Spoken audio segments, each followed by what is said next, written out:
São 13 horas e 15 minutinhos desta sexta-feira especial, uma sexta-feira diferenciada. E nós cumprimentamos a cada um dos nossos ouvintes aí com uma boa tarde. Sejam bem-vindos.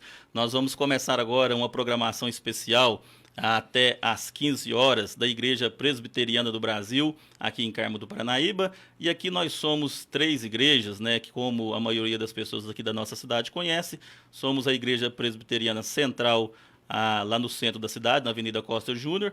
Também temos a Igreja Presbiteriana Alvorada, ali na Rua Augusto Branquinho, e também a Igreja Presbiteriana Nova Vida, ali na Avenida Tancredo Neves, no bairro Paranaíba. E nós somos lá da Igreja Presbiteriana Nova Vida e queremos aí a sua companhia até às 15 horas. Nós estaremos abordando alguns assuntos concernentes a essa sexta-feira. Como eu disse, uma sexta-feira diferenciada, né? Todas as pessoas estão com o foco justamente nos acontecimentos há mais de 2.000 anos atrás, e nós estamos relembrando tudo isso. E hoje nós estaremos falando justamente a respeito desses acontecimentos, e para ser mais exato, nós estaremos falando sobre as 7 palavras de Jesus na cruz, ou 7 expressões, né, de Jesus lá na cruz. E para isso nós estamos recebendo aqui os nossos amigos que são conhecidos, né, de longas datas pelo programa Juventude Gospel, que acontece no nosso domingo, e são eles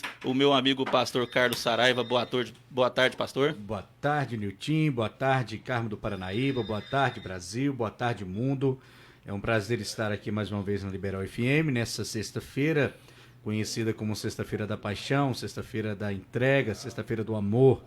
E estamos aqui para compartilhar a mensagem da cruz, de falar do Evangelho do nosso Senhor Jesus Cristo, do poder da salvação e dessas mensagens que ele deixou para nós em relação à obra dele na cruz do Calvário. Então, para nós é um motivo de muita alegria estarmos aqui, e espero em Deus, Niltinho, que nós possamos suprir de fato a necessidade dos nossos ouvintes e também daqueles que estão nos assistindo pelo Facebook, pelo canal da Igreja Presbiteriana também, pelo canal aqui da Igreja da Liberal FM, né? Então, que todos sejam bem-vindos e que Deus abençoe a sua vida, e querendo Deus, possa agir no seu coração para que você entenda essas preciosas mensagens do Evangelho.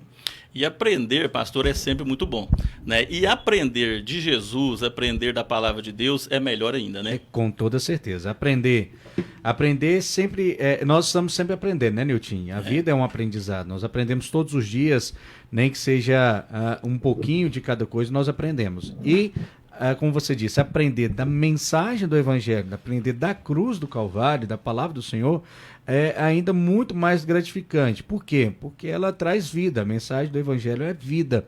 Não é? Nós não aprendemos apenas uma ciência humana, nós aprendemos a respeito da vida, literalmente. Então, é demasiadamente importante, demasiadamente oportuno aprendermos sobre a mensagem do Evangelho, e principalmente nessa data tão especial, não só para nós evangélicos, mas pelos cristãos, né, no mundo inteiro. Boa tarde também, meu amigo Adriano. Boa tarde, Nilton. Boa tarde, pastor Carlos Saraiva, ouvintes da Liberal FM. Hoje um programa mais sério, né, Nilton? Hoje um programa mais calmo, né? Mais calmo. Pessoal acostumado com aquela loucura nossa de domingo, né? Mas domingo nós volta. Mas domingo nós tá aí de novo. Hoje nós virou a chavinha. Hoje é chavinha modo normal. Ó, Nilton, o pessoal que tá mandando aqui, né? Hoje eu vou ficar mais nos bastidores, isso, né? Ajudando ali.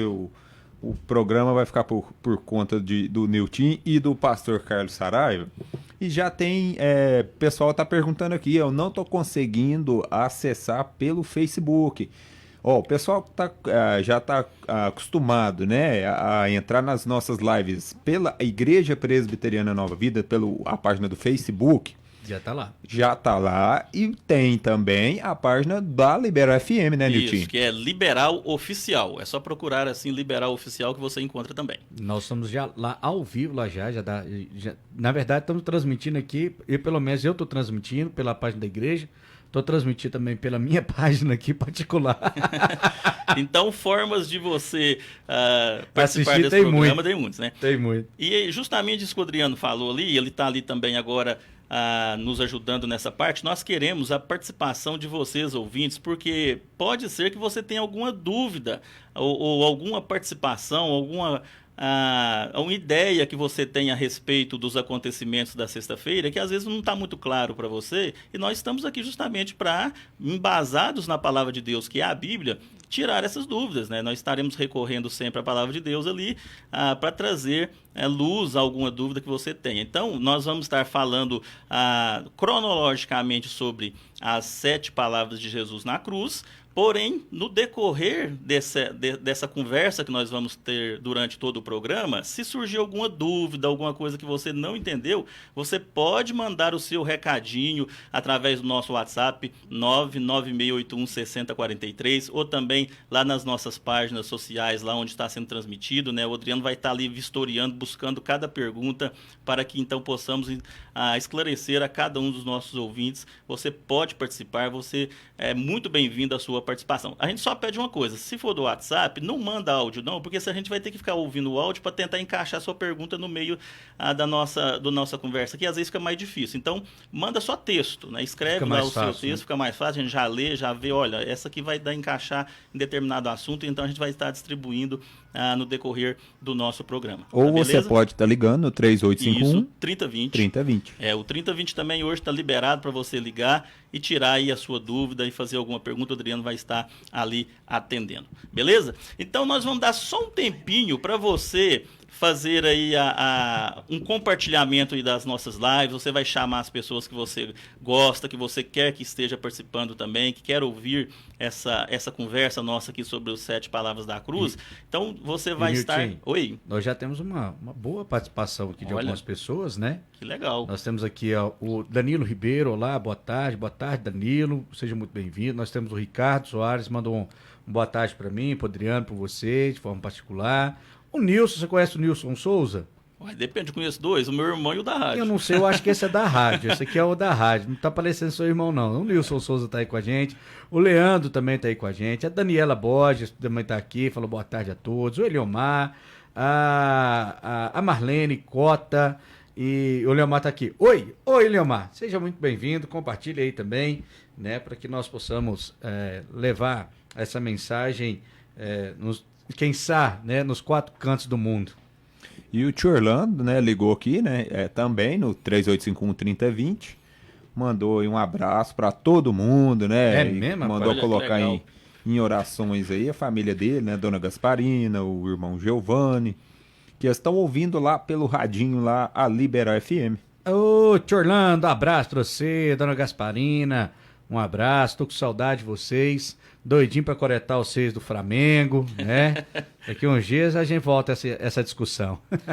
Então tá, já. Nós vamos fazer o seguinte, nós vamos rodar uma música para dar tempo aí de você compartilhar a nossa live, mandar aí para quem você gosta, mandar para os seus contatos. E após a música a gente já volta, começando então a falar sobre a primeira expressão de Jesus lá na cruz do Calvário, né? E a gente vai estar assim dando seguimento ao nosso programa. Então só esse tempinho para você então mandar o seu recadinho. E essa música vai especial pro pessoal que tá lá na casa da Dona Gasparina, que ligou e pediu, né, para oferecer a música lá para a família deles. Então tá aí, tio Orlando.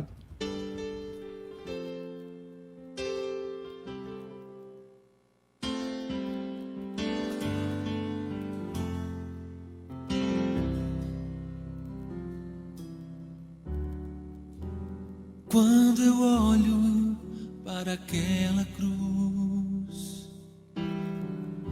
ali era o meu lugar, não o de Jesus. Meu pecado que o levou ali, quanta dor ele sentiu por mim. É impossível não me ver ali. E se eu pudesse ao menos o ajudar e dividir o peso daquela cruz que por mim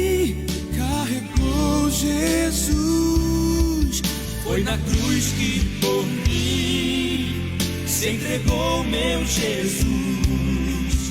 Fui liberto no sangue que jorrou lá na cruz. Foi na cruz que por mim se entregou, meu Jesus. Fui liberto no sangue que jorrou lá na cruz.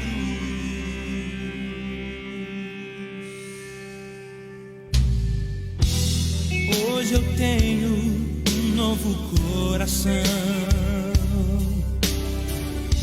Ressuscitei com o meu Jesus. Pois a cruz não conseguiu vencer. A morte e a vida estão em tuas mãos.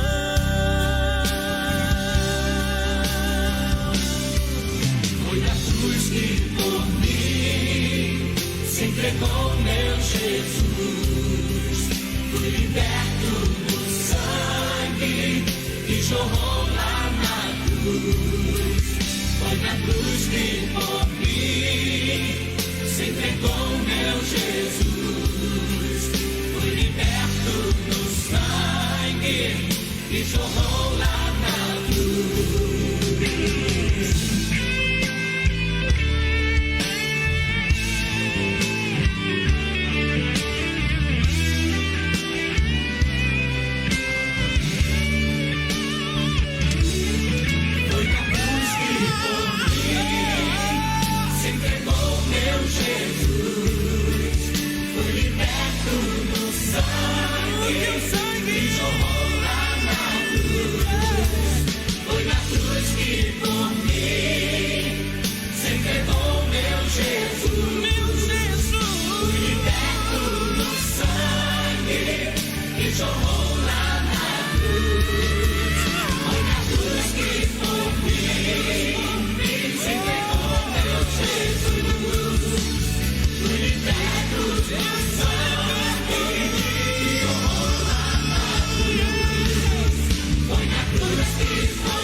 São 13 horas e 28 minutinhos, nós estamos aí com a programação especial da Igreja Presbiteriana Nova Vida aqui de Carmo, Paranaíba, e nós agora vamos então começar a falar justamente sobre essas 7 palavras ou 7 expressões de Jesus lá na cruz do Calvário. Antes disso, pastor, a gente vamos situar um pouco aqui a situação que Jesus então se encontrava. Vamos lá. Porque ele tinha sido preso na quinta-feira após as 6 horas da tarde, né? Por Sim. volta ali, nós não sabemos o horário, mas após as 6. Isso, na calada da noite, quando ele sai com seus discípulos após a última ceia, né? A preparação da Santa Ceia ali, que eles participam da ceia, ele sobe ao Monte das Oliveiras a fim de orar, e já era tarde da noite, né? Porque os discípulos estavam com sono, aquela coisa toda, que ele está no Getsemane, na verdade, orando. Chega então a cúpula romana, né? E prende o Senhor Jesus naquela quinta-feira. Então, desse período da quinta-feira à noite até o momento da crucificação, porque a crucificação ocorre provavelmente às 9 horas, né? Que Isso, a Bíblia fala 9 sobre horas. 9 horas. A Jesus ficou esse tempo todo sendo açoitado, Sim. né? Ali ficou sendo maltratado durante todo esse período. São mais de 12 horas, né? De 6 a 6, 12, então dá mais de 12 horas. 12. O que a gente precisa também salientar, Nilton, é que a prisão do Senhor Jesus à noite era algo ilegal. Por isso foi feita à noite. Né? Por isso foi feita à noite, né? Então ele foi levado como se fosse uma prisão coercitiva, né? Já está na moda esse negócio, mas ele já foi levado preso, né, de uma maneira abrupta, levado para pessoas que não tinham poder nem direito de prendê-lo. Ele não tinha, porque ele foi levado para o Sinédrio, ele não foi levado para um oficial romano, pelo contrário, ele foi levado para um Sinédrio para ser interrogado pelos judeus. E os judeus não tinham prerrogativa alguma em relação a presidiários, não podiam fazer isso. Por isso eles fazem na calada da noite, né, para esconder o seu crime, em primeiro lugar, bem como também não alarmar tanto a população. Porque se nós pegarmos no domingo, conhecido como Domingo de Ramos, né, o domingo passado, o anterior, o Senhor Jesus entra em Jerusalém com uma grande festa e as pessoas estão ali e ele continua as suas manifestações de graça, curando. Ele vai também dentro do templo e ensina dentro do templo. Então, muitas pessoas estão ali vendo e querendo ver o espetáculo das curas que Jesus fazia. E eles pegam Jesus à noite, na calada da noite, para não alarmar tanto a população, para não ter nenhum tipo de problema, principalmente, revolta, né? Uma revolta, principalmente também contra o governo romano. E ali eles forjam algumas testemunhas falsas, né, para tentar embasar essa prisão. E Jesus ali levado de um lado para o outro, a casa de Caifás, aquela coisa toda, indo e voltando, aquele lobby todo lá. Lembrando, então, que eu quero mostrar que já existe um sofrimento prévio de Jesus antes da efetivação da sua crucificação. Com toda certeza. O calvário ali de Jesus, ele já começa desde a noite anterior. Eu posso ir um pouco até mais além, Nilton, em relação a esse sofrimento, porque a teologia ela vai trazer duas questões em relação ao Senhor Jesus. O sofrimento do Senhor Jesus e a glorificação do Senhor Jesus. Na verdade, o sofrimento do Senhor Jesus, ele começa já no seu nascimento. Porque ele, sendo Deus, santo, poderoso, governador de todas as coisas, ele vem e habita no meio de homens pecadores, falhos. Então, ali já começa a sua humilhação, seu estado de humilhação. Justamente. Então, ali já está todo o seu sofrimento. A cruz é o ápice do sofrimento. A cruz é o ápice do sofrimento. Mas o sofrimento do Senhor Jesus é desde o seu nascimento, desde a sua concepção. Então, ele vem, sofre, na verdade, a concepção entre aspas, né? Porque ele não foi concebido de forma natural, ele foi concebido pelo Espírito Santo. Então, ele sofre toda essa opressão, tudo isso, no tanto que no Getsemane, ele, ao orar, ele chora, ele começa a suar sangue pela aflição que ele vai sofrer na cruz, não pelo sofrimento apenas físico e psicológico, mas é um outro sofrimento que nós vamos falar um pouco mais para frente. Foi corretíssima a sua explanação. Realmente a gente tem que regredir bem aí o sofrimento de Jesus ao momento então do seu nascimento, porque só de imaginar que o Criador teve que se encarnar como uma criatura já é um sofrimento. E com toda certeza. Agora, exatamente sobre a crucificação, então, esse sofrimento começa na quinta-feira, ali à noite ele já está sendo esbofeteado, está sendo humilhado, e lembrando, gente, que os seus algozes ali, que o prenderam, não tratou Jesus como um deus ou uma celebridade, não. Ali, eles estavam ali para agredir ele como era próprio da sua função. Sim. Às vezes a gente pensa em ver, quando a gente vê determinados filmes sobre Jesus, e a gente vê que às vezes as pessoas vão lá, dão uma chicotadinha nele, né, põem alguns vergõezinhos ali dos filmes, né, até não estragando muito a figura ali do ator. Aí vem o Mel Gibson e faz aquele filme dele lá que choca as pessoas. Ele chega, esse é o termo, ele chega perto da realidade. Ele chega próximo da realidade do sofrimento, porque ele utiliza alguns chicotes ali que eram utilizados na época, com ganchos. Um azorrar. Com gancho que prendiam realmente no corpo. E sai arrancando. E sai arrancando pele, sai tudo. O chicote, onde batia, mostrava até mesmo os ossos, porque arrancava tudo. Era muito na cara. Então, quando ele ia para a cruz, porque essa condenação ali era uma condenação comum no tempo lá, mas era uma condenação especialmente para criminosos de alta periculosidade, né? Assassinos, estupradores, essas coisas, eles eram condenados a essa morte. Então eles ficavam completamente desfigurados, não apenas o corpo, né, o seu corpo, mas também o rosto também, não somente o físico, né, mas também o rosto era completamente desfigurado, era completamente arruinado. Pastor, e aí nós podemos recorrer a Isaías capítulo 53, quando ele diz que olhávamos, mas não existia beleza alguma que nos agradasse. Sim, sim. É a visão que Isaías tem de Jesus na cruz. É como se olhava um olhar repugnante porque não queria ver aquela cena. Sim, Isaías ele traz essa figura clara do momento da cruz.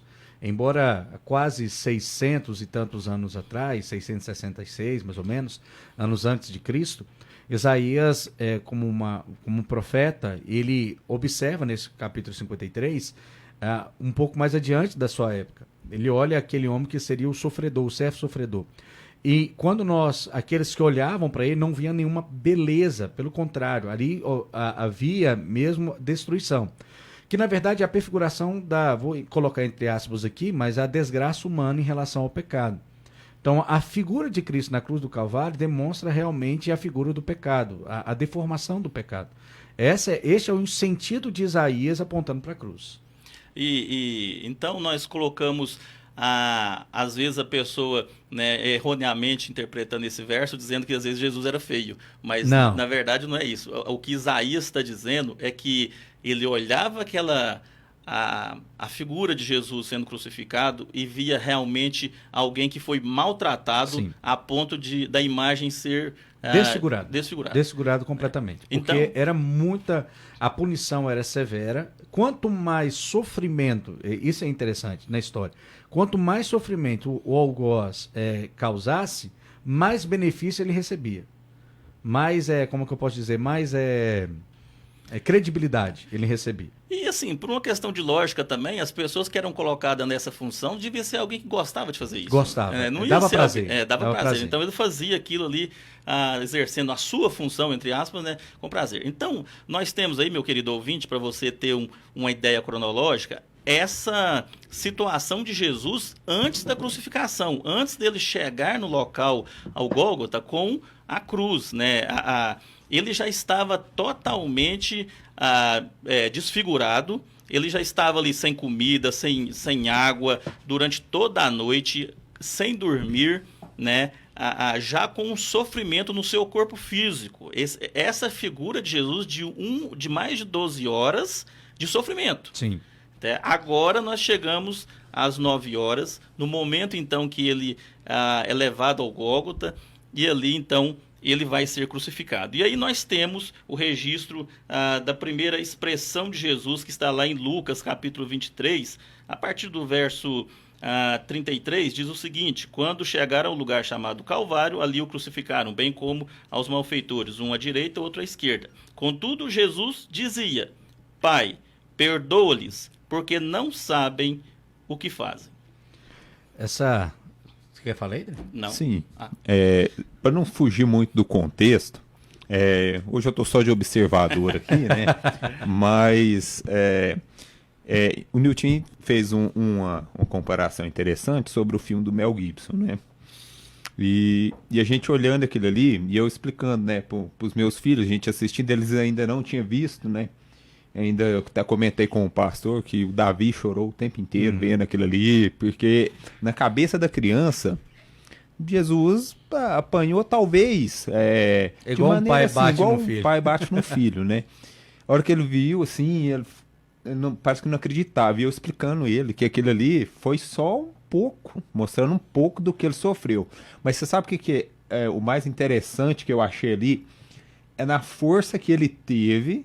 Porque ali no filme, ele apanha consideravelmente.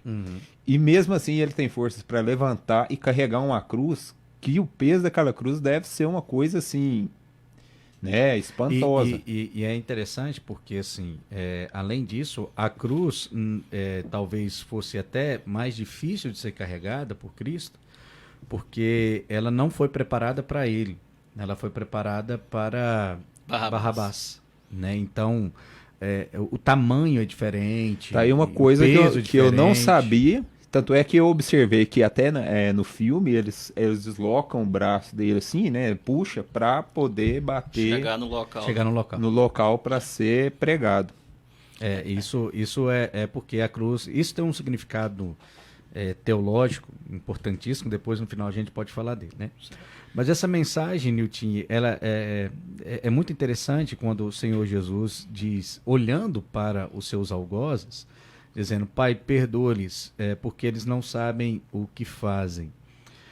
Nós estamos estudando lá na nossa igreja, durante esses dias de isolamento, a primeira carta do apóstolo Paulo à igreja de Corinto. E o apóstolo Paulo, em um determinado momento, ele vai dizer assim, que as coisas ocultas, que é o evangelho, que estavam ocultas, elas só podem ser esclarecidas à luz do Espírito Santo. E um homem natural, ele não consegue perceber em relação ao que significa. E ele conclui dizendo que por causa dessa falta de percepção, mataram o Senhor Jesus. De fato, a palavra que ele utiliza é assassinaram.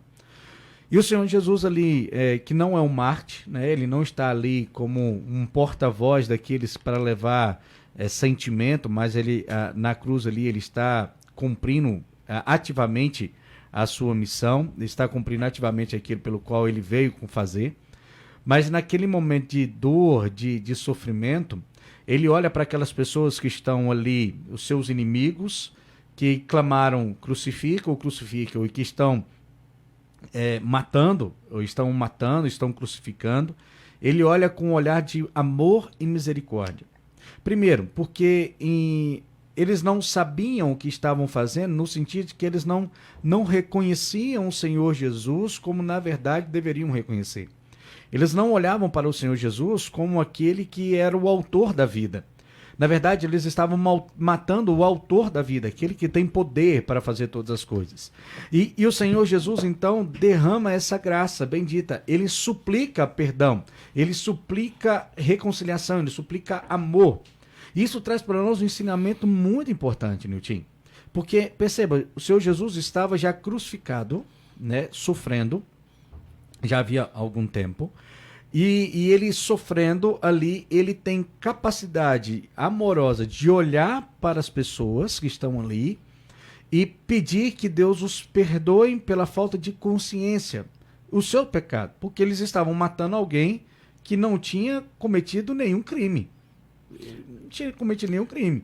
E ele está pedindo perdão. Pai, perdoa-lhes, né? Porque eles não estão sabendo o que estão fazendo.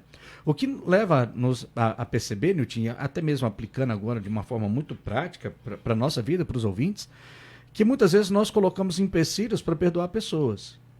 E não há nenhum momento em que o perdão não possa ser derramado. O Senhor Jesus nos mostra isso, que até mesmo no momento mais doloroso da sua vida, que foi no momento da cruz do Calvário ali, ele morrendo em favor de outros, ele derrama perdão, ele concede perdão. A desculpa que nós temos, pastor, quando eu digo nós, é nós como seres humanos, todos nós, inclusive o senhor e todo mundo, porque todos nós somos pecadores, é que eu não posso perdoar porque eu sou inocente, eu estou certo na história. Tinha alguém mais certo nessa história do que Jesus? Lógico que não. O Senhor Jesus, mais inocente do que Jesus? Ele era realmente inocente em todos os quesitos. Ele não tinha nenhum crime que o condenasse. Pelo contrário, quando ele está diante de, se não me falhe a memória, diante do agora do governador do Pilatos, Pilatos falou assim, eu posso te libertar, porque você não tem crime. Então ele manda só açoitar um pouquinho lá, eu posso te libertar. Então, assim, nós podemos perceber que ele não tinha crime nenhum e ainda mais, ele era perfeito em tudo, santo em tudo e ainda disse, pai, perdoa. Ele estava sofrendo algo e sem culpa nenhuma. Que não era dele. Que não era dele. Agora, pastor, ele fez uma oração.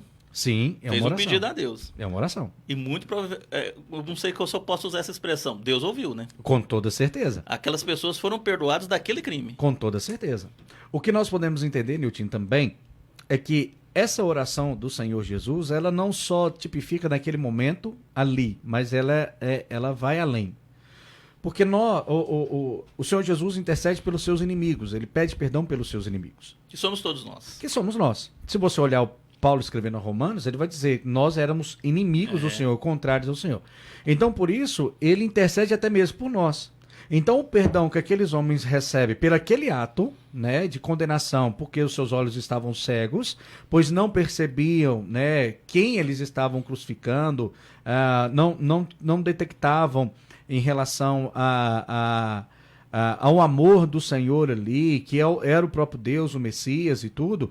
O Senhor Jesus intercede por eles, clama a Deus pelo perdão para a vida deles, mas também por todos os seus inimigos, que é toda a humanidade. Né? Então ele intercede até mesmo por nós. É por isso que é muito importante a gente ter o entendimento correto da palavra de Deus, porque às vezes a gente pode passar em um texto, ler um verso e não ter a compreensão total daquilo, da força da expressão que tem aquelas palavras. Verdade. Então a palavra de Deus, ela é muito rica, ela é muito profunda. Então quando você vê esse texto agora sendo explanado dessa forma aí, como o pastor bem disse, que todos nós somos inimigos de Deus, e naquela oração Deus estava intercedendo por todos aqueles então que o crucificaram, porque você não estava lá, e eu também não estava lá ativamente como um soldado romano crucificando Jesus, mas era por causa do peso do meu pecado e do seu pecado que ele, Jesus, estava lá. Mas Nilton, né? Olha só, é uma pergunta que eu te faço e depois pode responder, depois eu respondo também. Se nós estivéssemos lá, o que nós estaríamos fazendo? A mesma coisa. A mesma coisa. Nós estaríamos gritando crucifica, se nós estivéssemos lá, nós estaríamos o crucificando, porque a miséria do pecado, o que o pecado faz é tampar os nossos olhos para ver quem Deus é. E por isso nós cometemos tais atos, né, perversos. E se tivéssemos lá, faríamos as mesmas atitudes. Então muitas vezes nós condenamos os judeus que estavam cegos e assassinaram o Senhor Jesus, como Lucas ou Pedro vai dizer, e Lucas relatou em Atos, ou como Paulo diz, mas na verdade perfigura nós. Nós iríamos fazer as mesmas coisas, porque o pecado que está em nós também cometeríamos as mesmas atrocidades contra o Senhor Jesus, como temos cometido até hoje. Nós cometemos nos pequenos detalhes. Nós trocamos Jesus pelo time de futebol, nós trocamos Jesus pela família, nós trocamos Jesus pelo trabalho, nós trocamos Jesus por muito menos, né? Então a questão é que nós temos que contextualizar o que está acontecendo há 2000 anos atrás com a nossa vida de hoje, e nós, como inimigos de Deus, que éramos outrora, né, tínhamos essa natureza, e graças ao Espírito Santo que nos regenerou, nós ainda faríamos isso. Sim. Se não fôssemos resgatados pelo próprio Espírito. Com toda certeza. Se não tivesse a ação do Espírito Santo do Senhor em nossas vidas, nós cometeríamos as mesmas coisas, faríamos as mesmas coisas e não conseguiríamos ter uma vida de entendimento daquilo que Cristo fez. Por isso as 7 mensagens da cruz é importantíssimo entender elas. São ricas, embora frases, né, mas são ricas, porque cada uma esconde, não, ela se ela for cavada lá no fundo, tem coisa demais. Ela vai aprofundar em relação à nossa vida e a aplicação dela na nossa vida. Por exemplo, só essa perdoa-lhes porque não sabe o que faz, nós estamos aqui conversando cerca de 10 a 15 minutos, não é? E poderíamos ficar aqui horas conversando sobre ela, por cada palavra, cada terminação, por que ele ora, qual é o objetivo da oração, por que ela nos atinge hoje. Então, assim, é profundo o conhecimento das Escrituras, é profundo essas simples palavras que Cristo fala na cruz, mas que tem um peso extraordinário na nossa vida.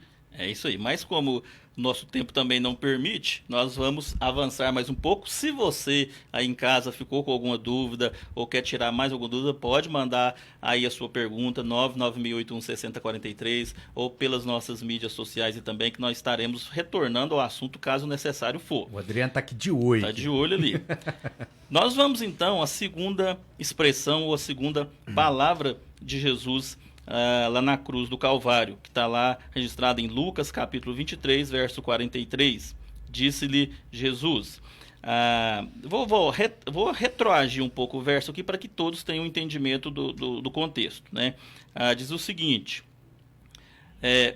Um dos malfeitores crucificados blasfemava contra ele, dizendo: Não és tu o Cristo? Salva-te a ti mesmo e a nós também. Respondendo-lhe, porém, o outro repreendeu-o, dizendo: Nem ao menos temes a Deus, estando sob igual sentença? Nós, na verdade, com justiça, porque recebemos o castigo que os nossos atos merecem. Mas este nenhum mal fez. E acrescentou: Jesus, lembra-te de mim quando vieres no teu reino. Jesus lhe respondeu: Em verdade te digo que hoje estarás comigo no paraíso. Essa é uma mensagem da salvação, da vida eterna. É a palavra que o homem realmente necessita ouvir. É uma pergunta importante. O que nós precisamos hoje? Qual que é a necessidade humana hoje? Muitos vão dizer que a necessidade humana hoje é comprar um carro, uma casa, pandemia, ter um bom emprego e se livrar da pandemia.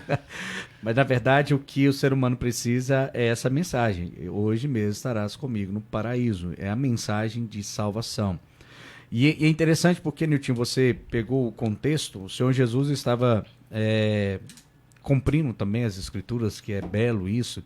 Ele foi, lá em Isaías capítulo 53, também mostra que ele foi colocado junto com os malfeitores, um a cada seu lado. E os dois, diga-se de passagem, eram realmente malfeitores. Malfeitores. Não existe aquela história de ladrão bom e ladrão ruim. Não. Era dois, malfeitor.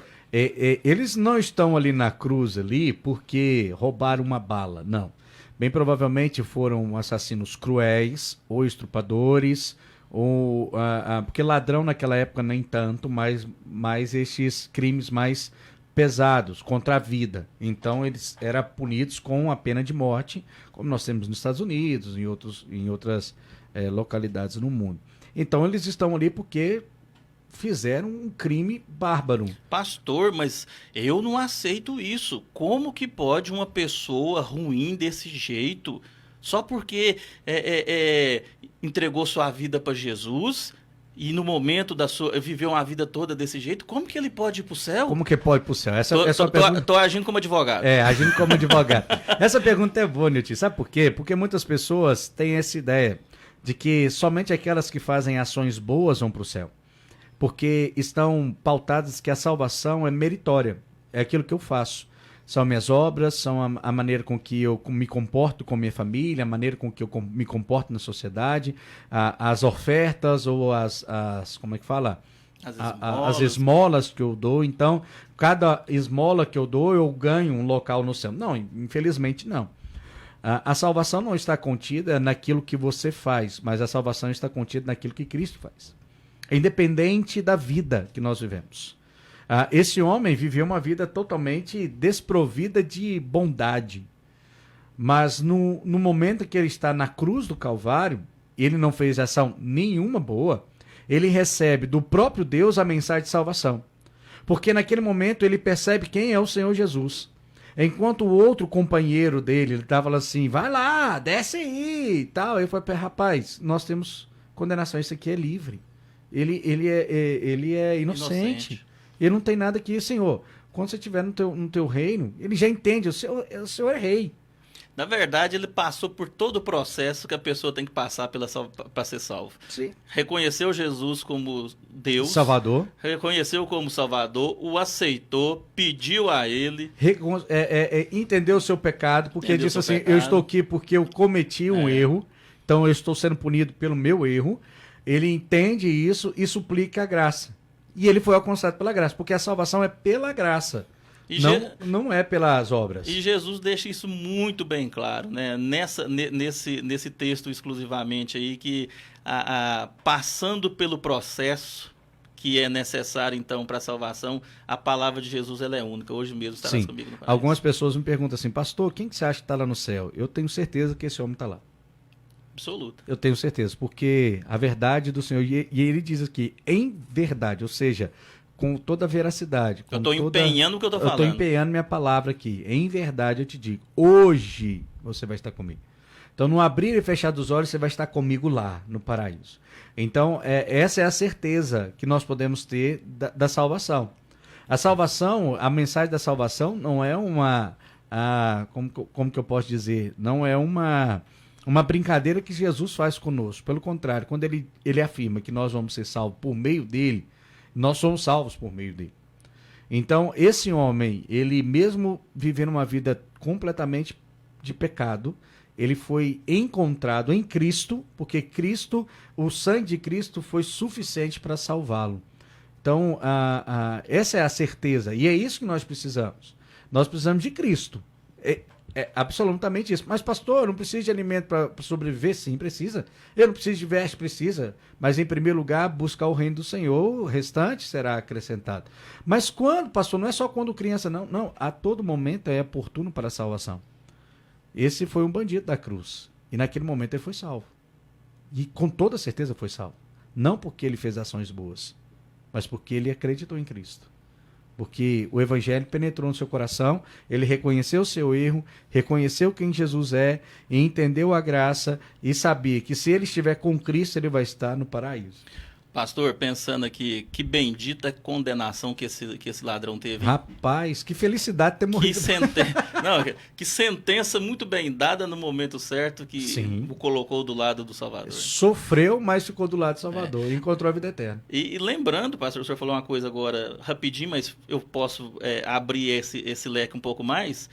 Esse ladrão, ele morreu. Sim. Ele passou pela morte. Sim. Jesus disse para ele, hoje mesmo estarás comigo no paraíso, mas não o tirou da cruz e ele Não. saiu andando como uma pessoa. Ele o morreu. sofrimento continuou ali. Isso. Ele pagou pelo preço. Pagou pelo aquilo que ele fez. Justamente. A salvação não nos livra das consequências do pecado. Não. Então, uma vez salva, agora eu estou livre das consequências do pecado. Não, lógico que não. Você está livre da condenação do inferno. As consequências do seu pecado vai vir. E ele sofreu pela consequência do pecado. A pior dor, morrer na cruz. O Senhor Jesus falou assim, não, agora não, você está livre, você está perdoado. Agora desce da cruz, agora você está curado e vai embora. Não, você vai sofrer. Porque você fez o que é errado. Agora você vai pagar, a lei manda condenar, então você está sendo condenado por isso. Mas o gozo que você vai ter é eterno, porque agora você vai ser justificado por meio da minha vida. E hoje você vai estar salvo comigo no meu paraíso. Então, a consequência do pecado permanece. Agora, pensando de uma forma mais abrangente, pastor, eu poderia colocar que ali, naquelas duas cruzes, estariam representados toda a humanidade de uma forma prefigurada? Porque todos os dois eram malfeitores. Toda a humanidade é malfeitor. Uhum. Toda a humanidade jaz no pecado. Toda a humanidade é por natureza pecaminosa. Então ali está prefigurado toda a humanidade, sendo que parte da humanidade aceita Jesus Cristo e parte da humanidade não aceitaria. Isso é uma...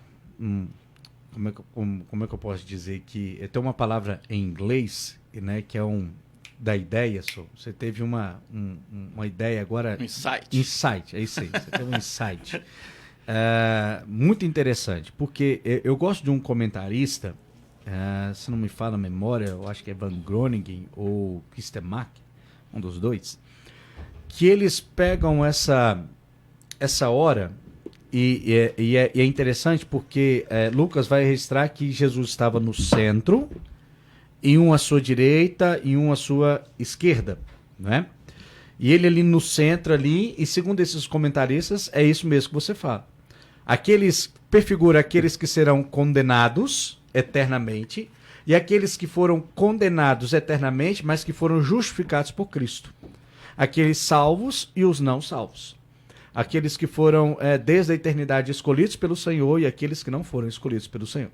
Porque a escolha não depende do homem, mas depende do Senhor Jesus, depende da graça dele. Por isso que a salvação é pela graça. Porque se a salvação fosse pelas nossas obras, qualquer pessoa, pela sua consciência, poderia ser salva. Mas como não é pela consciência e pela vontade própria, mas é pela vontade do Espírito Santo, é a vontade do Senhor, somente aqueles aos quais a graça é alcançada que são salvos. E ali na cruz prefigura essas duas coisas.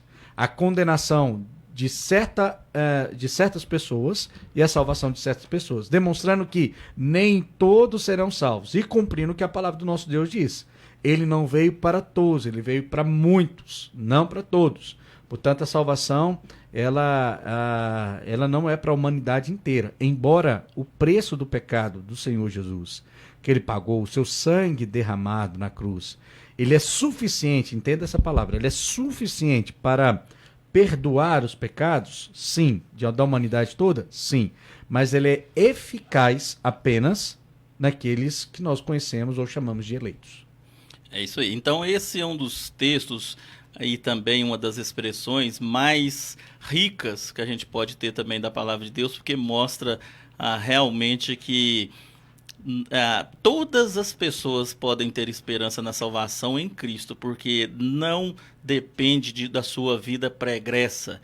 Não importa o que você fez, meu amigo, se você crer que Cristo é o seu Senhor e seu Salvador, independente da sua vida pregressa, se você se arrepender, passar por todo esse processo que esse ladrão passou lá na cruz, você vai ouvir de Jesus o que ele falou para aquele ladrão. A situação sua é a mesma daquele ladrão, ele representava você ali prefiguradamente. Então, isso é motivo de alegria, porque muitas pessoas às vezes teve uma vida que não agrada nem a Jesus, nem a sociedade, nem ele próprio. Mas, ouvindo que a palavra de Deus mostra que você pode ter esperança, porque Cristo não rejeita aquilo que chega até ele da forma correta como esse ladrão chegou, é motivo de alegria, né, pastor? Com toda certeza. E assim, Nilton, isso é importante porque assim, muitas pessoas também advogam dizendo que certas pessoas não podem ser salvas. Existe uma escala de uma pessoas que não podem ser salvas. Que não pode ser salvo. Por exemplo, quem aqui advogaria em relação ao Hitler? Fala assim, não, eu quero advogar ao Hitler, para ele que seja salvo. Eu acho que na humanidade inteira, principalmente dentro dos judeus, nenhuma pessoa advogaria. Mas, imagine, se a graça do Senhor Jesus alcançou o coração do Hitler. Que surpresa. Que surpresa seria chegar no céu e ver o Hitler lá. Mas o Hitler, mas eu o salvei. Eu o perdoei. Mas, Senhor, o que ele fez com a humanidade toda? Eu sei. Mas o meu amor é insondável. O meu amor é magnífico.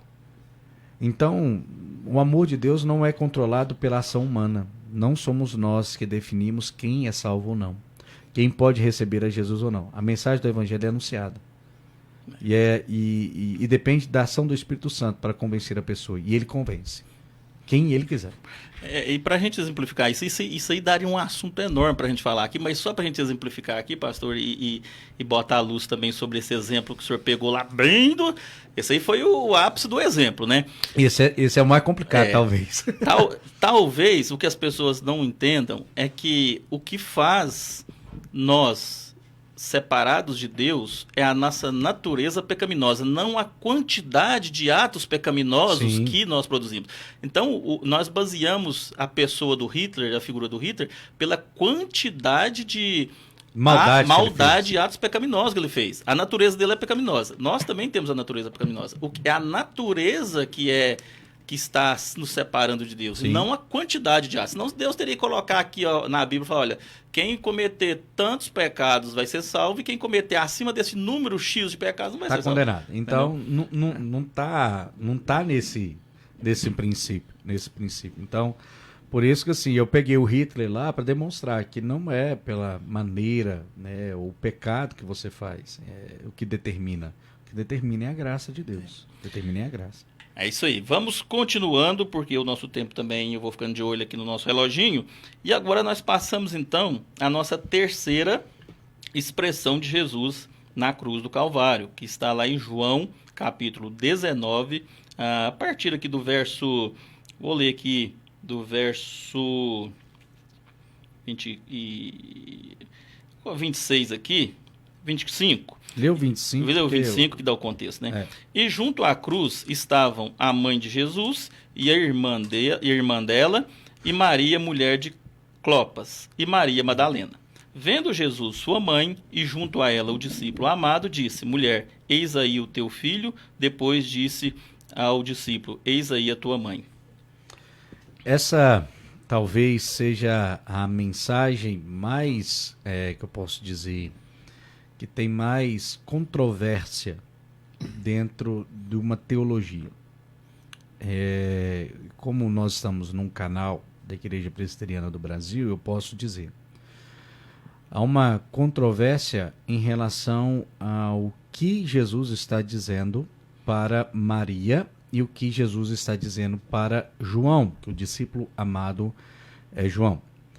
Em um certo tipo de teologia, vai demonstrar que Jesus está advogando num sentido de que Maria agora ela é a condutora de todo o processo, né? E ela é a mãe de todos. Agora, quando ele perfigura e diz, João, está aí a sua mãe.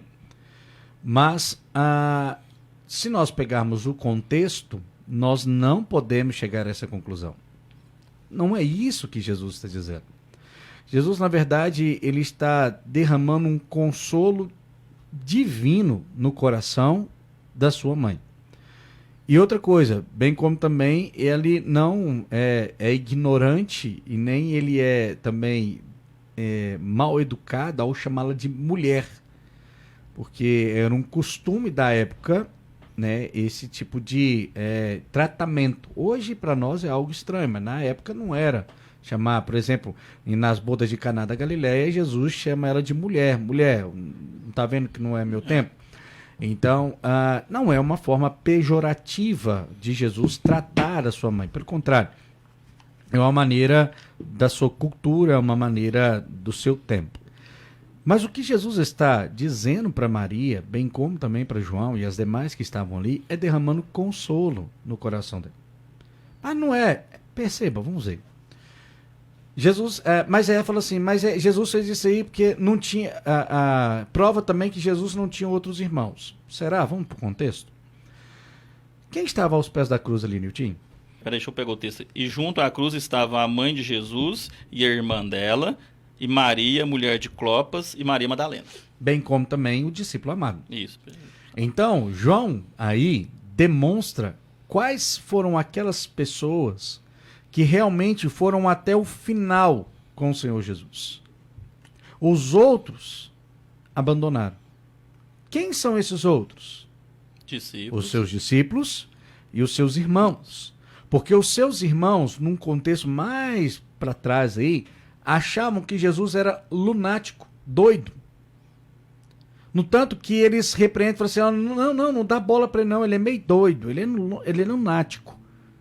Tiago vai crer em Cristo, e Tiago, que escreve lá a carta, a epístola de Tiago, é irmão do Senhor Jesus, comprovadíssimo, é irmão de Cristo, porque Paulo cita ele, Pedro cita ele como irmão de Cristo, né? Isso é incontestável, porque há palavras gregas para irmãos e há palavras gregas para primos, ali é irmão, sangue mesmo, lógico que é um irmão, como é que fala, de pai diferente, pai diferente. Porque Jesus, ele é divino e os seus irmãos eram filho de José. Então, o Senhor Jesus, Tiago só vai crer no Senhor Jesus após a ressurreição, porque o Senhor Jesus fala assim, vai lá e fala para Tiago que eu ressuscitei, para ele crer em mim, E ali ele começa a crer no Senhor Jesus. Mas é interessante esse texto, porque o Senhor Jesus derrama consolo na vida da sua mãe. Percebam, vamos colocar num contexto hoje, qual mãe ficaria tranquila vendo seu filho sendo pendurado na cruz do Calvário? Qual mãe hoje, que talvez está passando por momentos difíceis, por exemplo, vou citar um exemplo aqui, depois se ele ficar triste comigo, ele pode conversar comigo e eu peço perdão pessoalmente, vou utilizar o nosso irmão Ronaldo, presbítero Ronaldo, com seu filho Samuel, sofrendo no hospital, tendo que fazer um transplante de fígado, ali entre a vida e a morte, aquele sofrimento, qual desses pais não ficariam sofrendo ao ver seu filho sofrer? Mas naquele momento o Senhor Jesus é um agente de consolo, e Paulo vai dizer na segunda carta aos Coríntios que ele é o pai de todo consolo e todo conforto. Então o Senhor Jesus derrama o consolo e faz uma solicitação a João. João, cuide da minha mãe. Por quê? Tá vendo? Minha família abandonou. Mãe, olha aí, ó. Esse aí vai ser seu filho agora. Ele vai te proteger. Não deixou ela desprovida de um cuidado, né? Não deixou. Mas ela tinha outros filhos. Sim, mas naquele momento os filhos também desprezaram ela. Ela estava sozinho ali no túmulo. Ela estava sozinha aos pés da cruz. Lembrando que naquele contexto, a mulher, ela era ela não poderia ser ali a chefe de um lar, né? Não, Ela era teria que completamente desprezada. Isso, completamente desprezada. José já estava morto, obviamente, né? Até mesmo nas bodas de Caná da Galileia já estava morto, né? Bem provavelmente há muito tempo. E nesse momento o Senhor Jesus apenas reforça esse cuidado que ele tinha com sua mãe, ao pedir que João, o discípulo amado, pudesse cuidar da sua mãe, cuidar dela, né? Porque toda a família foi desamparada, os irmãos foram embora, ela está ali apenas com mulheres, que uma delas é prostituta, então mal vista na sociedade ainda. Então ele diz: João, cuide dela. Aí fala: aí minha mãe, eis aí o seu filho. E João, eis aí sua mãe. Seja uma família, cuide dela, por favor. Então a gente vê que mesmo na cruz, com todo esse sofrimento, Jesus ainda com a sua, vamos dizer assim, responsabilidade familiar e responsabilidade social, ele providencia meios para que a sua família, no caso ali, representado pela sua mãe, tivesse ali todo o cuidado ali, né, terreno. Com toda certeza. Social. E nisso nós não estamos dizendo que ela não seja importante, Nilton. Entenda muito bem isso. Maria é importante, sim. Ela cumpriu um extraordinário papel. Ela é a bem-aventurada. Ela é bem-aventurada. Foi escolhida para trazer Cristo ao mundo. Ela é mãe do Salvador, literalmente. Literalmente. Mas ela cumpriu o seu papel como mãe do Salvador. Ela não tem outra prerrogativa. Ela não tinha poder de tirar Jesus da cruz, ela não tem poder para curar ninguém, ela não tem poder para fazer nada das outras coisas, porque ela cumpriu o seu papel. Ela cumpriu o seu papel. E nesse sentido, o Senhor Jesus também derramou consolo sobre ela, porque ela estava sozinha. Os seus irmãos já tinham ido embora, o restante da família tinha ido embora. O único que estava ali, que ele confiava, era João, que é o discípulo amado, para que ele pudesse cuidar dela nesses momentos de dor, porque seriam 3 dias de dor. Literalmente, 3 dias de desespero, porque o seu filho estava morto. Só no 3º dia que ele ia ressuscitar. E assim, então, ela poderia ver o gozo completo. O Leomar está participando aqui, está dizendo aqui, né? Lembrando que o dito pela palavra mulher, né? O dito mulher também era um sinal de respeito. Sim, né? É um sinal de respeito. Que era uma cultura, né? É uma maneira de tratar, né? Uma tratativa. Isso. Continuando, então, mais uma das expressões da palavra de Deus na cruz do Calvário, está em Mateus 27, verso 46, diz o seguinte: por volta da hora 9, clamou Jesus em alta voz, dizendo: Eli, Eli, lama sabachthani, o que quer dizer: Deus meu, por que me desamparaste? Essa é a mensagem da expiação. Podemos dizer. O que é expiação, Nilton? Você sabe o que é? O que é expiação? Eu sei, mas vou deixar você falar. É igual já. Eu sei, faz outra. Eu conheço essa como maçã. Expiação é o preço pago. Eu ia lembrar lá do bode da expiação. Mas é isso. A expiação é como se fosse o bode mesmo. É a troca, né? Um ser morrendo em favor do outro. E o Senhor Jesus aqui, ele cita o Salmo de número 22, que é um salmo messiânico. Eli, Eli, lama sabachthani, em aramaico, quer dizer: Deus meu, por que me desamparaste? Quando o Senhor Jesus, ele expressa isso, é na sua totalidade do sofrimento.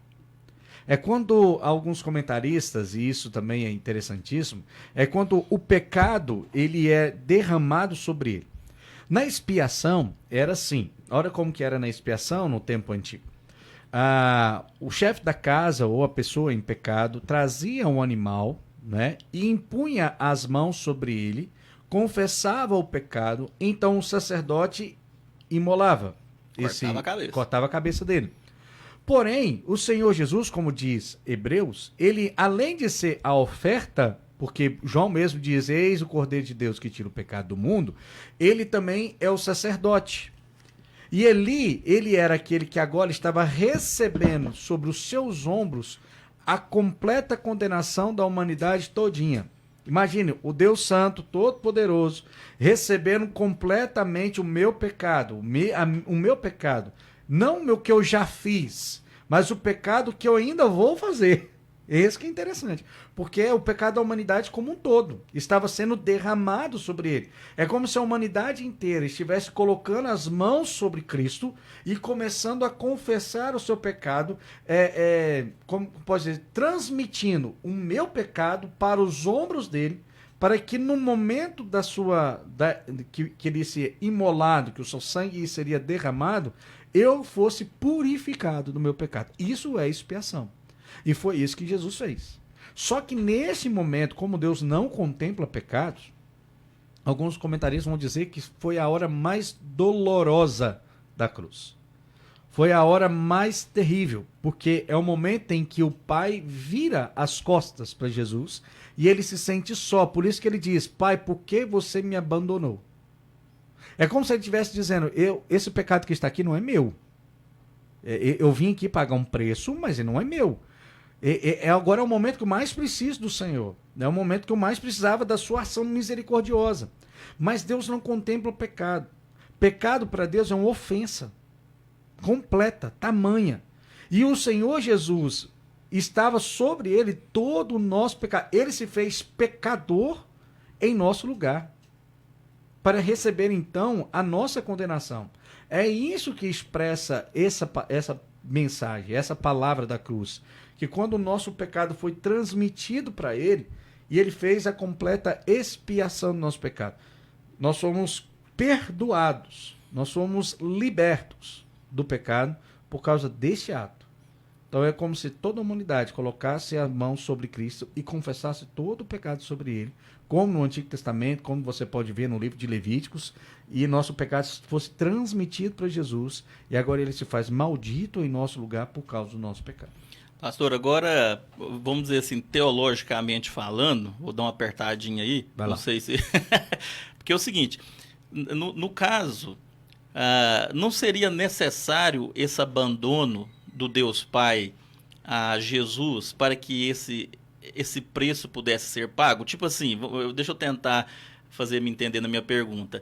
Quando, então, Deus Pai abandona Jesus... Sim. Ou seja, ele não está ali, tipo assim, eu tô te cobrando, mas eu tô te ajudando. Tô te cobrando, mas tô te ajudando, você entendeu? Você tem uma dívida para me pagar, mas eu vou te dar o dinheiro para você me pagar. Uhum. Teoricamente, assim. Ali não precisaria ser o pagador e também aquele que receberia o preço pelo pecado. Jesus não está agindo ali de forma solitária, justamente porque ele tinha que ser o pagador. Ele não estava recebendo ajuda de cima, no sentido de ter como pagar. Diante da economia da Trindade que nós conhecemos, o Senhor Jesus, ele assume esse papel de pagar a dívida. Ele assume o papel da dívida.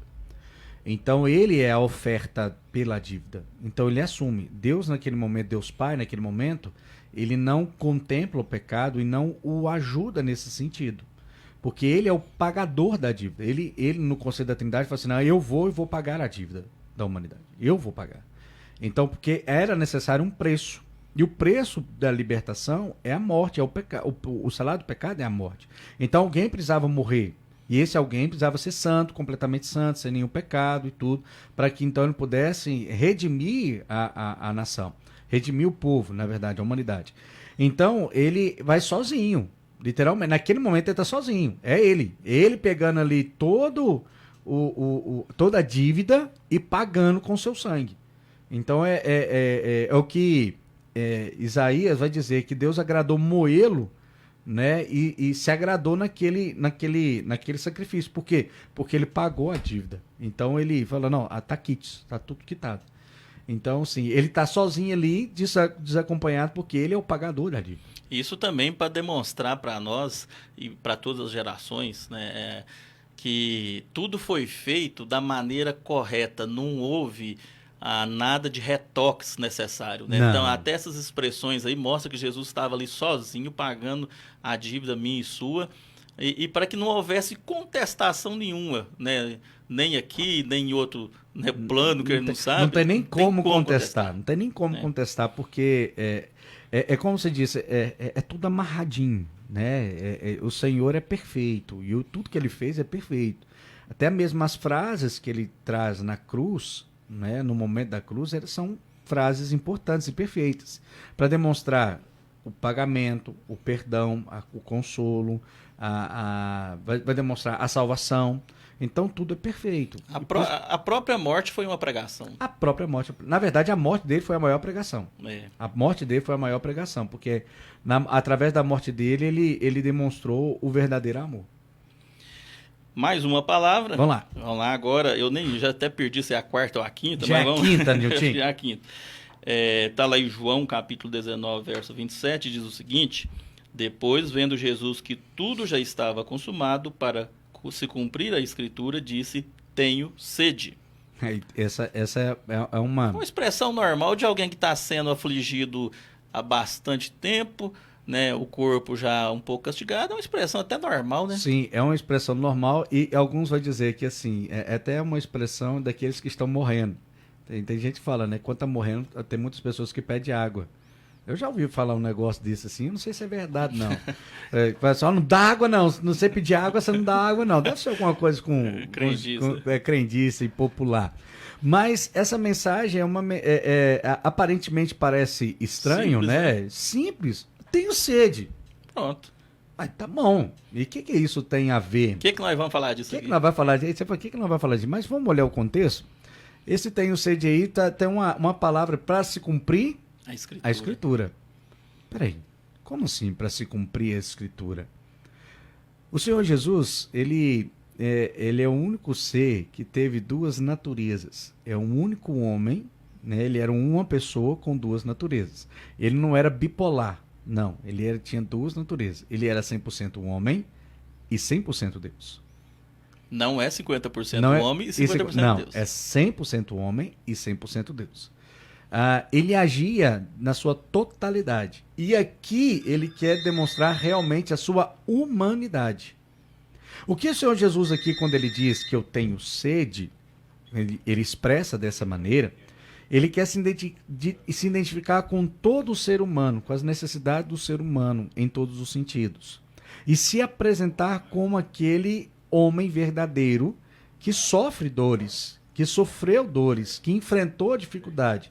E que naquele momento que estava na cruz ali, eles estavam olhando não Deus, mas um homem sofrendo. E ele bebe aquilo que era devido a nós. Ele não bebe água. Eles colocam uma esponjinha num vinagre, num caniçozinho, coloca lá na beira da lança e ele bebe o fel. E para quem tem sede, dá vinagre, ajuda bem, né? É uma delícia. Não, imagina, tanto que vinagre é bom. A Marlene que gosta de vinagre, eu não gosto de vinagre para nada. Então, quando nós observamos isso, o Senhor Jesus se identifica conosco e bebe aquilo que era para nós bebermos. E é interessante, porque ele é a fonte da água da vida. Ele fala assim para uma mulher, em João capítulo 4, se você tiver sede, venha a mim e beba. Que dentro de você vai jorrar rios de vida. Ele precisava de água naquele momento ali? Obviamente que não. Não tinha necessidade. Mas para se cumprir a escritura, para mostrar que ele é verdadeiro um homem ali, e que ele está se associando, e que ele está morrendo em favor dos outros, e bebendo aquilo que era dos outros, que era eu para beber, que era destinado a mim, ele cumpre aquilo. E para mostrar que ele era o legítimo representante nosso, porque ele então passa pelas mesmas necessidades que nós passamos, e uma necessidade vital é água. Sim. Então, a representatividade dele ali na cruz, ela é expressada nesse detalhe que às vezes pode passar despercebido, quando diz tenho sede, mas está demonstrando ali que ele era homem sujeito a ter sede. E dores ainda. Dores. Né? Então, sim, ele expressa e demonstra realmente a nossa necessidade, não é? E isso, Nilton, aplicando que assim, também, embora ele tenha sentido sede ali, também nós sentimos sede, como qualquer ser humano, nós temos que entender que ele também traz para nós a água da vida. Então, embora tenhamos sede hoje, né? Se você quiser não ter mais sede espiritualmente, é só você beber da água da vida, que é ele. E ele jorra a água da vida. É interessante que quando fura ele, Nilton, o que sai dele? É água e sangue. Água.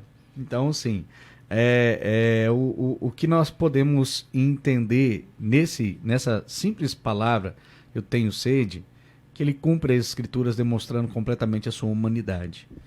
Que ele se associa com o homem e sofre juntamente com o homem, assim, a sua dor, a sua dificuldade. Portanto, ele demonstra a sua, como é que eu posso dizer aqui, a sua natureza humana. realmente, né? Ele sendo 100% homem e sendo também 100% Deus. Isso. O que foi? Eu tenho uma perguntinha ali, Vai lá. que está em cima dessa questão, que a gente vê muito se falar, que o que foi dado ali realmente foi água, Vinagre. foi vinagre. Vinagre. O vinagre é como se fosse um vinho, não é perdido, né? É um negócio... É porque assim, quanto mais o algoz ele fazia a pessoa sofrer, mais ele recebia, né? Mais ele tinha oportunidades de recebimento de propina, vamos colocar assim. Então, ele causava o sofrimento com aquele que estava, o mártir que estava, ou a pessoa que estava sofrendo lá. E uma das coisas para ele fazer sofrer é dando esse vinagre, né? Um vinagre, uma água horrível de ser bebida. E esse desprezo ali pela pessoa que está sendo crucificada ali é demonstrado quando eles pegam as vestes de Jesus e rasgam igual animal brigando por um pedaço. Na verdade, vai rasgando. Na verdade, ele é um prêmio, é um prêmio. Quanto a quem ficasse com a sua capa, por exemplo, era aquele que mais o castigou. Lembra de uma morte que teve em Atos, no capítulo número 8? A morte de Estevão. Quem que fica com a capa de Estevão? Um jovem chamado Saulo. Um jovem chamado Saulo. Saulinho fica lá com a capinha. Não é por quê? Porque bem provavelmente ele foi o último da pedrada, a pedrada que matou. Então, Saulo fez sofrer e ele fica com como é que fala? Com o prêmio. Eu vou entrar mais pouco, né, Nilton, nas participações, né? Mas pode participar, cara. Pergunta aí. Que eu entrar também. Se eu não souber, eu falo que eu não sei. Eu vou aproveitar aqui e mandar um alô pro Carlinho lá da MRC, que tá ouvindo a gente, né? Ligou aqui. O que tá ouvindo lá, parabenizando o programa e as belas palavras ditas aí, que o mundo tá precisando disso mesmo. Amém. Falou, Carlinho. Um abração, viu? Obrigado, Carlinho. Deus abençoe a sua vida aí e cada vez mais você possa aprender aqui, como a gente também está aprendendo um pouquinho. A gente, no final do programa, vai dar uma passadinha por toda a galera que esteve com a gente, que mandou aqui o recadinho, mandou as saudações. No finalzinho, nós vamos passar por todo mundo, viu? E o Leomar dizendo aqui, participando até ativamente, dizendo que o vinagre ele ressecava a boca também, né? Para ajudar mais ainda no sofrimento. Para ajudar mais ainda no sofrimento. Bom, mais uma palavra agora. Essa aqui é uma, vamos dizer assim, a gente tem que até ater um pouco mais nela, porque apesar de ser uma palavra só, né? Ela é a mais importante de todas, né? Eu acredito nesse contexto todo, está lá em João 19:30, diz o seguinte: quando, pois, Jesus tomou o vinagre, disse, está consumado, e inclinando a cabeça, rendeu o espírito. Tetelestai. Está consumado. Essa é a palavra... Cereja do bolo. A cereja do bolo, na verdade. Porque a grande pergunta é que, assim, para interpretar um texto, nós devemos fazer perguntas para o texto. Essa é uma das regras da homilética, né? Que é de interpretação de texto e da exegese. Então, você faz perguntas para o texto. A primeira pergunta que você precisa fazer para um texto é: o que está consumado? O que é essa consumação? O que está envolvido dentro dessa consumação? Quando nós voltamos, e vamos voltar, aí nós temos que voltar nas Escrituras. A palavra do nosso Deus vai dizer que o Cordeiro Santo do Senhor foi imolado antes da fundação do mundo, certo? Se não falha a memória, isso está em Apocalipse. Paulo também vai dizer que nós fomos eleitos em Cristo antes da fundação do mundo, certo? Só que Deus criou tudo perfeito. Né? Ele criou o homem perfeito, ele criou a natureza em 6 dias, no 7º dia ele descansou, o homem foi colocado no jardim com apenas uma recomendação. Qual era? Não comer do fruto do conhecimento do bem e do mal. Essa é a única recomendação que Deus dá ali. O resto o homem poderia viver livremente, porque ele viveria em santidade. Deus dotou o homem de atributos que eram exclusivos do Senhor, como conhecimento, capacidade de relacionamento, amor, graça, misericórdia, capacidade criacional. Isso Deus dotou o homem de todos esses atributos que eram do Senhor. E nisto, nós podemos perceber que o homem vivia de uma forma perfeita. Porém, no capítulo número 3 de Gênesis, nós vemos que um homem cai no seu pecado, na sua própria cobiça. E com isso, ele é expulso. Algumas pessoas vão dizer assim, que o plano da salvação, ele é um plano B de Deus. Não, não é um plano B. Ela sempre foi o plano de Deus. Não existe um plano A e um plano B. Sempre foi o plano do Senhor. Cristo, a cruz de Cristo sempre esteve no início até o fim da história, vai ter a cruz de Cristo. Sempre vai ter. Mas o que nós podemos notar, observando esse texto, de uma maneira muito interessante, é que todo o processo, ou aquilo que o Senhor Jesus iria fazer, foi feito. Não tinha mais nada que ele pudesse cumprir.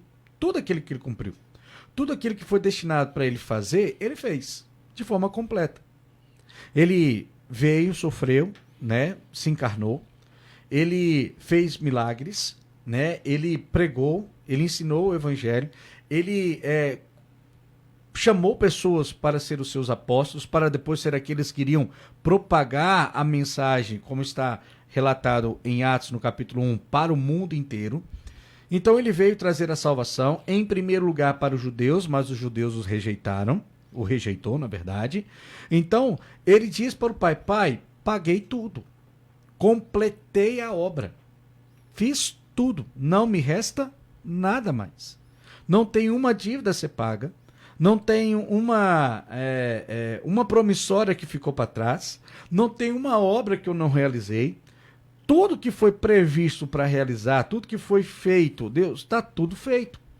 Portanto, o que nós podemos perceber e analisar é que a obra do Senhor Jesus foi completa e não deixou nada para trás.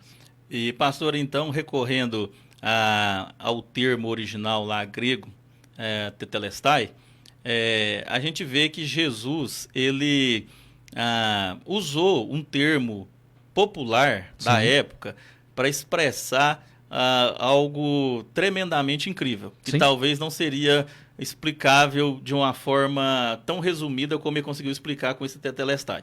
A gente sabe que o tetelestai, lá na época, ele era usado para um termo de comércio, pagamento de dívida, ou seja, você comprava alguma coisa de uma pessoa, você então pagava aquela pessoa que você comprou, então era dito tetelestai, ou seja, está pago, eu comprei, eu paguei, eu não devo mais nada.